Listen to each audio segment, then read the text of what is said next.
தமிழக வெற்றி கழகத்தின் மாவட்ட பொறுப்பாளர்களுக்கு தேர்வு செய்யப்பட்டவர்களோடு கட்சியினுடைய தலைவர் விஜய் தனித்தனியே சந்தித்து இன்று ஆலோசனை நடத்தி வருகிறார்.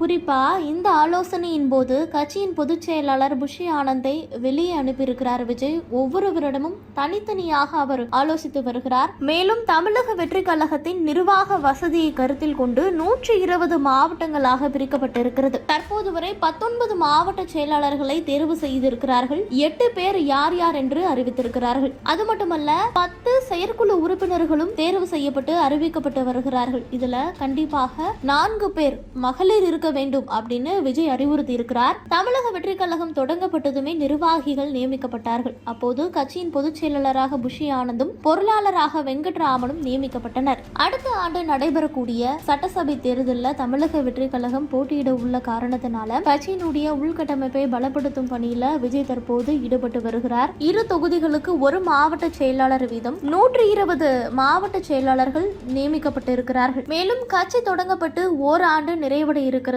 கடந்த ஆண்டு பிப்ரவரி 2ஆம் தேதி தமிழக வெற்றி கழக கட்சியை விஜய் அறிமுகம் செய்து வைத்தார். 2026 தேர்தலை குறிவைத்து களத்தில் இறங்கி இருக்கிறார்கள். இந்த சமயத்துல மாவட்ட செயலாளர்கள் நியமனமானது தற்போது இன்று காலை 10 மணி தொடங்கி நடைபெற்று வருகிறது. தமிழக வெற்றி கழக தலைவர் விஜய் ஆலோசனை நடத்துவதற்கு முன்பாக கட்சியின் பொதுச் செயலாளர் புஷி ஆனந்த், பொருளாளர் வெங்கட்ராமன் ஆகியோரை வெளியே காத்திருக்குமாறு கூறிவிட்டு ஆலோசனை நடத்தி வருகிறார். தற்போது புஷி ஆனந்தை அவர் வெளியேற்றிவிட்டு விஜய் ஆலோசனை செய்வது ஒரு முக்கியத்துவம் வாய்ந்ததாக கருதப்படுகிறது.